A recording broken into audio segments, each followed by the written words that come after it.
Hello friends, I am CA Prashant Sarda. Let's discuss the ABC analysis for November 22 examination of ICI. So दोस्तों CA intermediate examination बहुत नज़दीक है and I thought कि आपका ये time बहुत ज़्यादा प्रेशियस है, तो इस टाइम में एग्जैक्टली आपने FM एंड EFF की पढ़ाई कैसे करनी चाहिए, रिविजन्स में कौन से चैप्टर्स को ज़्यादा इंपॉर्टेंस देना चाहिए। इस वजह से आई am here with the ABC analysis for you. जानबूझ के ये एनालिसिस मैं पहले नहीं देता हूँ बिकॉज स्टूडेंट्स क्या करते हैं, फिर सेलेक्टिव स्टडी करते हैं, सिर्फ कैटेगरी ए और बी के चैप्टर पढ़ते हैं, सी कैटेगरी को छोड़ देते हैं। आई एम श्योर कि अब तक आपकी सब सब्जेक्ट सब चैप्टर्स की पढ़ाई हो चुकी है अच्छे से। So now I am here to give you guidance regarding which chapters you should give more emphasis, revision के वक्त कौन से चैप्टर्स पे ज्यादा ध्यान देना चाहिए। So without wasting time let's begin with the ABC analysis. Okay, so category A की बात करेंगे हम लोग, और इस बार मैंने बहुत अलग तरीके से एबीसी एनालिसिस रेडी किया है दोस्तों। लास्ट तक इस वीडियो को अच्छे से सुनिएगा बिकॉज मैंने इस बार एक नई चीज लाई है, 21 most likely questions. 21 most likely को हम लोग 21 you can say SSC board के वक्त ये बुक हम मुझे बहुत पसंद थी, तो उसी बुक से इंस्पायर होकर मैंने एक कंसेप्ट लाया पहली बार, 21 मोस्ट लाइकली क्वेश्चन। तो जिसके बारे में मैं आपको एबीसी एनालिसिस के बाद एंड में बताऊंगा कि एग्जैक्टली वो आपको कहां मिलेगा और कैसे उसमें से पढ़ना चाहिए आपने। सो इस बार नवंबर 22 एग्जामिनेशन के लिए after analysing everything I come to the conclusion. See again one disclaimer very important कि आप ये एबीसी एनालिसिस सुनकर ये मत समझना कि सर को पूरा पेपर पता है जो एग्जाम में आने वाला है और सर बता रहे कि इन चैप्टर्स को ही पढ़ो। नो, मैं बोल रहा हूँ स्मार्ट वर्क करो, इन चैप्टर्स पर ज्यादा मेहनत करो, बाकी चैप्टर्स को कम मेहनत करना, ठीक है। बिकॉज जो मैं बता रहा हूँ वो मेरा एनालिसिस है, वो आना जरूरी नहीं है एग्जाम में, but yes chances are there, high probability is there कि वो आएगा, ठीक है। तो just focus and understand. Category A जो है, कैटेगरी ए में मुझे लगता है इस बार पहला चैप्टर आना चाहिए, वो है डिविडेंड डिसीजंस, जिसको हम डिविडेंड पॉलिसी बोलते हैं। तो ये चैप्टर कैटेगरी ए में मैं इस बार क्लासिफाई करना चाहूंगा, जो पिछली बार या उसके पिछली बार कभी नहीं था। तो डिविडेंड डिसीजंस पे क्वेश्चंस आएंगे, और किस कैटेगरी के क्वेश्चंस डिविडेंड डिसीजंस पे आएंगे मैं उसके बारे में भी यहां पर डिस्कस करना चाहूंगा।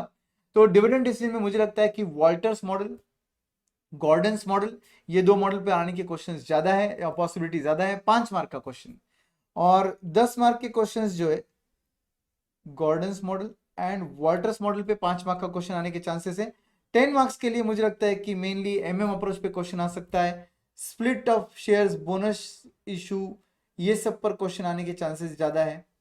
Split, bonus, right issue of share, इन पर क्वेश्चन आएंगे तो 10 मार्क के आएंगे। एमएम अप्रोच पर क्वेश्चन आएगा तो 10 मार्क का आएगा। आरटीपी में इस बार बहुत अच्छा क्वेश्चन आया एमएम अप्रोच का, देख के जाना जरूर। एंड दोस्तों गॉर्डन्स एंड वॉल्टर्स मॉडल का क्वेश्चन जो है ये 5 मार्क के लिए आने के चांसेस ज्यादा है। तो ये है मेरा एनालिसिस कैटेगरी ए में। मैं बोल रहा हूँ आपको डिविडेंड डिसीजन अच्छे से करना चाहिए आपने। Okay, now what ever I am saying here, Gordon's, Walter या एमएम अप्रोच या स्प्लिट बोनस वगैरह, इन सब पर मैंने 21 मोस्ट लाइकली क्वेश्चन में क्वेश्चंस इंक्लूड किए हैं। और खासियत ये कि विद आंसर ये सब रेडी है आपके पास, तो आपको 21 मोस्ट लाइकली क्वेश्चन सॉल्व करना चाहिए फॉर मोर स्कोर। तो 21 मोस्ट लाइकली क्वेश्चंस आपको कहां मिलेंगे वो भी मैं आपको एट द एंड बता दूंगा, don't worry. Okay, so category A का पहला टॉपिक आ गया डिविडेंड डिसीजन। सेकेंड टॉपिक मुझे लगता है वो है कॉस्ट ऑफ कैपिटल। यस दोस्तों, कैटेगरी ए में मुझे लगता है कॉस्ट ऑफ कैपिटल ये इस बार आने के चांसेस बहुत ज्यादा है, और इसमें मुझे लगता है कि mainly calculation of rate of interest on bank loan and debenture, ये क्वेश्चन आपके आरटीपी में आया हुआ क्वेश्चन है जो आने के चांसेस ज्यादा है।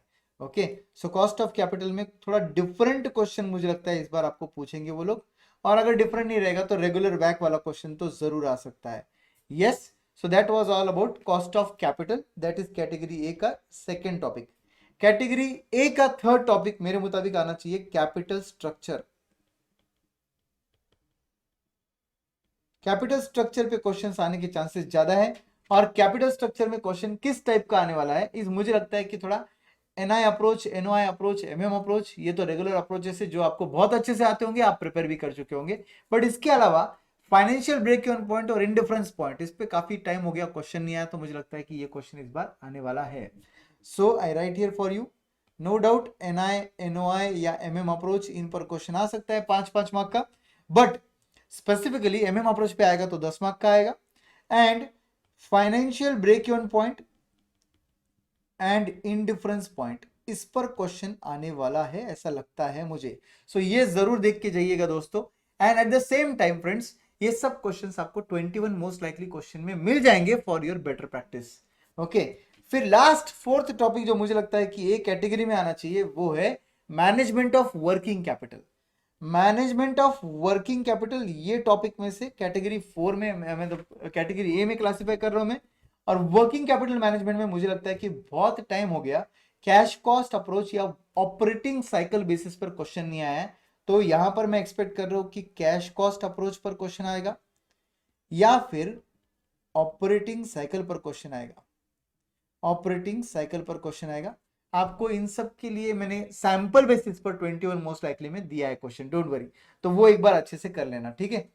So that was about working capital. And working capital में मुझे लगता है कि अकाउंट रिसीवेबल मैनेजमेंट जो एक यूनिट है, मैनेजमेंट ऑफ अकाउंट्स रिसीवेबल, उस पर भी क्वेश्चन आ सकता है। तो I would like to mention here management of accounts receivable, इस पर भी क्वेश्चन आ सकता है, जो बहुत टाइम हो गया, मुझे लगता है एक्सपेक्टेड है कि आएगा, ठीक है। तो ये है आपका कैटेगरी ए। अच्छे से देख लो कैटेगरी ए में क्या क्या क्लासिफाई किया है। डिविडेंड डिसीजन क्लासिफाई किया है, कॉस्ट ऑफ कैपिटल किया है, कैपिटल स्ट्रक्चर किया है, and lastly management of working capital किया है, जिसके अंदर मुझे लगता है कि मैनेजमेंट ऑफ अकाउंट रिसीवेबल पर क्वेश्चन आएगा। But suppose management of cash पे क्वेश्चन आता है, कैश बजट आ जाता है, जो कि बहुत लेंदी है, तो आपको मैं एडवाइस करूंगा कि वो at the and he solve करना चाहिए आपने, ठीक है। तो ये है कैटेगरी ए। अब मैं जा रहा हूं कैटेगरी बी पर। तो दोस्तों कैटेगरी में बी में पहला chapter I would like to include is ratio analysis. Ratio analysis ये टॉपिक मुझे लगता है कैटेगरी बी में आएगा इस बार, बिकॉज उस पर आने के चांसेस है, मगर यस कम वेटेज पे आएगा, या हो सकता है कि नहीं भी आ सकता है। बट कैटेगरी बी में I would like to classify ratio analysis, जिसको पिछले 2 टाइम से मैंने कैटेगरी ए में डाला है। यस, तो कैटेगरी बी का पहला टॉपिक रेशियो एनालिसिस, जिसमें मुझे लगता है कि complete PNL and balance sheet, given PNL रहेगा, बैलेंस शीट रहेगा, वो कंप्लीट करने के लिए आपको क्वेश्चन आ सकता है।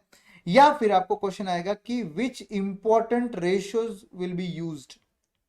एक टिपिकल क्वेश्चन होता है, सिनेरियो दिया रहता है और आपको बोलते हैं कि इन सिनेरियो में आप एज अ फाइनेंस मैनेजर कौन से रेशियो यूज करोगे, तो उस पर एक क्वेश्चन आ सकता है, मुझे ऐसा लगता है। So that is ratio analysis, category B का पहला टॉपिक।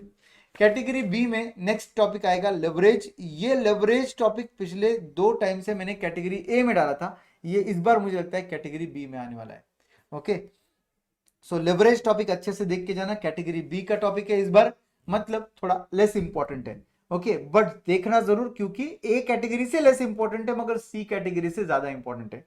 और इस लेवरेज में मुझे लगता है कि एक सिंपल क्वेश्चन आ सकता है, calculation of sales and fix cost type का।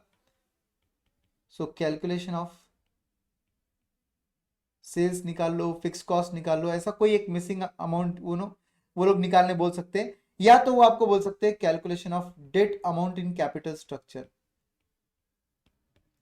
Date amount in capital structure, ऐसे सिंपल क्वेश्चन मुझे इस बार एक्सपेक्टेड है लेवरेज की हद तक। ओके, ये है कैटेगरी बी का सेकंड टॉपिक।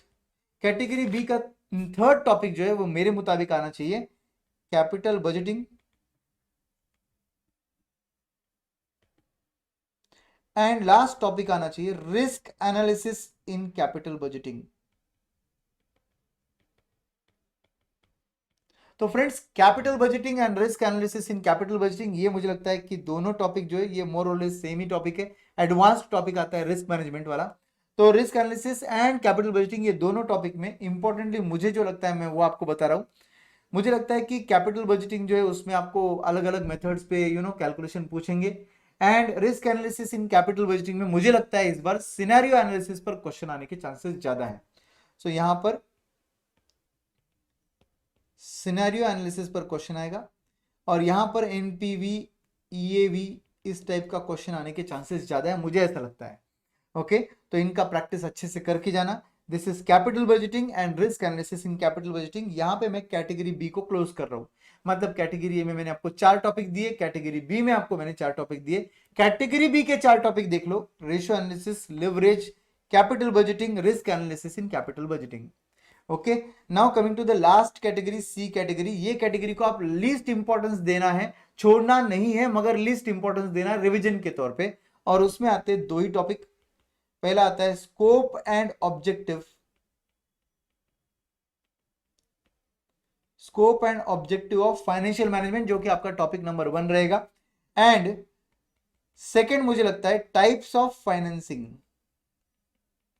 ये दोनों भी आप ऐसे बोल सकते हो थ्योरी वाले पार्ट है, और ये दोनों को मैंने कैटेगरी सी में डाला है। इनफैक्ट हर बार कैटेगरी सी में ही डाला है इसको मैंने, for the very simple reason that अगर आप पूरा एफएम का पेपर देखोगे जो कि 60 मार्क का होता है, तो 60 मार्क का बाइफर्केशन ये कि 50 मार्क का प्रैक्टिकल आता है, 10 मार्क का थ्योरी आता है। जो 50 मार्क का प्रैक्टिकल है उसके बारे में मैंने आपको पूरा एबीसी एनालिसिस दिखा दिया।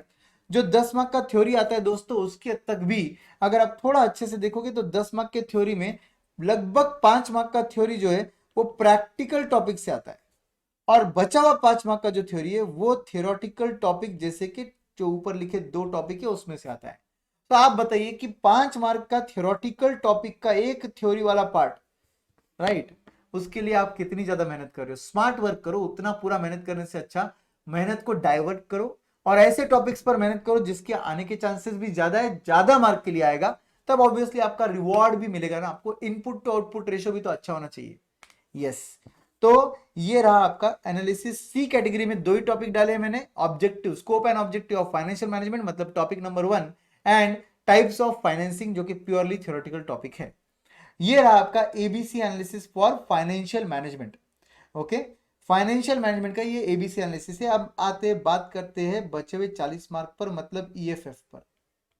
इकोनॉमिक्स फॉर फाइनेंस का ये जो 40 मार्क का सिलेबस है, इसमें मुझे लगता है पर्टिकुलरली कैटेगरी ए में चैप्टर 1 आएगा, नेशनल इनकम वाला। ओके, कैटेगरी ए में चैप्टर 1 आएगा, नेशनल इनकम वाला। कैटेगरी बी में चैप्टर 2 मॉड्यूल के मुताबिक चैप्टर 3, एंड ये 2 टॉपिक जो है ये मुझे लगता है कैटेगरी बी में आनी चाहिए। एंड कैटेगरी सी में जो है लास्ट टॉपिक आएगा चैप्टर नंबर 4 इंटरनेशनल ट्रेड वाला। तो दोस्तों मनी मार्केट, फिस्कल पॉलिसी मैंने दोनों कैटेगरी बी में डाले हैं, और कैटेगरी ए में मैंने नेशनल इनकम डाला है, और कैटेगरी सी में मैंने टॉपिक नंबर 4 इंटरनेशनल ट्रेड डाला है। तो ये दोस्तों अकॉर्डिंगली आप रिविजन अच्छे से कर सकते हो। ईएफएफ के 40 मार्क्स में से अगर थोड़ा आपने एनालिसिस किया रहेगा तो 15 मार्क का प्रैक्टिकल आता है और 25 मार्क का जो है वो थ्योरी आता है। जो प्रैक्टिकल आने वाला है वो चैप्टर नंबर 1, 2 में से और 3 में से ही आने वाला है। तो बॉस इसके लिए मैंने ऑलरेडी यूट्यूब पर रिवीजन लेक्चर्स चैप्टर वाइज डाल दिए हैं, आप अच्छे से देख सकते हो। वहां पर मैंने ईएफएफ का क्वेश्चनर भी सॉल्व किया है, तो ईएफएफ का क्वेश्चनर आपके साथ प्रैक्टिस करके आप सॉल्व कर सकते हो। जो भी चीज नहीं आई है, जो पार्ट आपको नहीं समझा है, मेरे क्वेश्चनर के एक्सप्लेनेशन को सुन सकते हो, आपका पार्ट एकदम अच्छे से क्लियर हो जाएगा। सो आई होप ये ईएफएफ का एबीसी एनालिसिस भी आपको समझ गया रहेगा। तो ये अच्छे से कर लेना, अकॉर्डिंगली प्रिपेयर कर लेना। जो थ्योरी पार्ट रहेगा 25 मार्क का, उसके लिए मैंने आपको एनालिसिस दिया है। चैप्टर 1 अच्छे से प्रिपेयर करना, चैप्टर 2 और 3 में से चांसेस है बहुत अच्छे आने के। चैप्टर 4 मिनिमम पॉसिबल एक्सटेंट तक एफर्ट डालना, बिकॉज वो भी सिलेबस में है, छोड़ना मत, उसमें भी इजी इजी पार्ट जो है वो करके जाना अच्छे से। So guys, what is exactly 21 most likely